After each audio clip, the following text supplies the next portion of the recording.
Meanwhile, Ukraine's President Volodymyr Zelensky has acknowledged the counteroffensive has been slower than hoped for, but warned against expecting immediate gains. Speaking via video link, he urged Western leaders gathered in London to give him more help. When we are talking about recovery, we are talking about millions of jobs, billions in corporate profits and trillions of GDPs, and not only for Ukraine, but for all our countries, mine and yours, countries that want and will live freely despite any predatory ambitions of various Putins whose brains are poisoned by dreams of war. Growth is always based on values, just as strong investments are preceded by trust, so the growth that we are preparing must be preceded by confidence that what has been rebuilt will not fall. And it's not about bricks, but about life in general. The world is abundant with ruins reminding us of the wars of the past. And politics in different regions, unfortunately, is abundant with sick ideas of hatred and resentment, which point to possible wars in the future.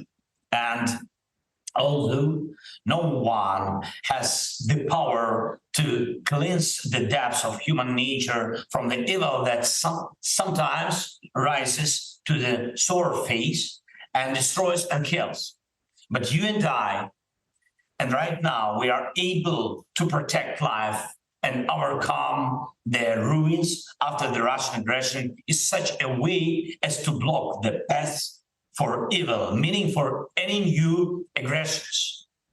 The eyes of the world are looking at us and at whether we will defeat Russian aggression exactly as freedom deserves to win, that is without compromising our values.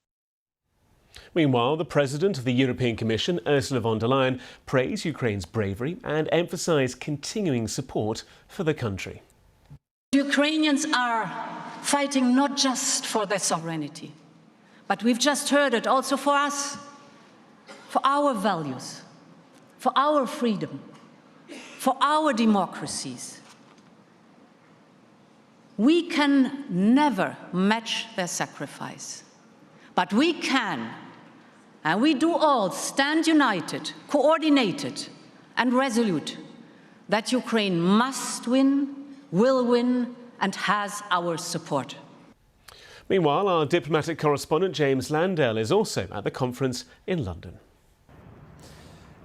It's very clear. This is one big pitch that's taking place in this building behind me for the future of Ukraine's economy. You've got the world leaders saying we've got to invest. You've got Zelensky saying please come and invest because we're a great prospect. And it's not just agriculture, but there's energy, there's high tech.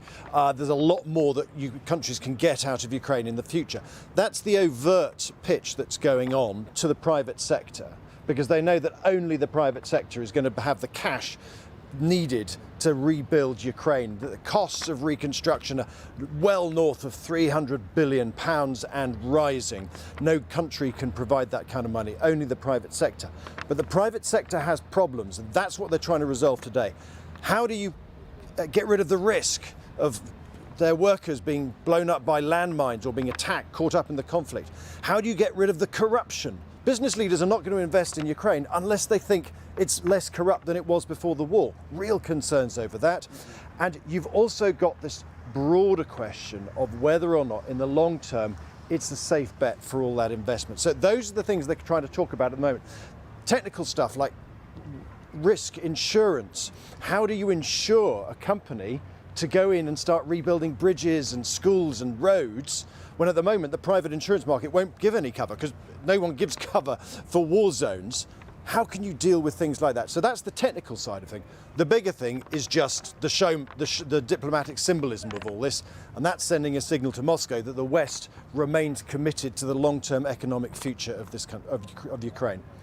Briefly, James, all that considered, is the key thing not, first of all, to end the war before you can start the rebuilding? Is this conference not a little too soon?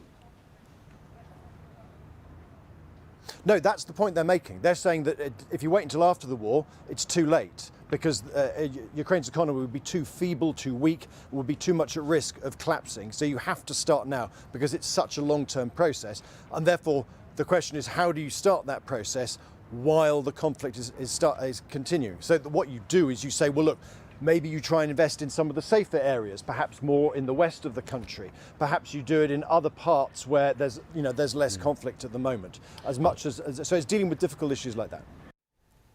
That was James Landell.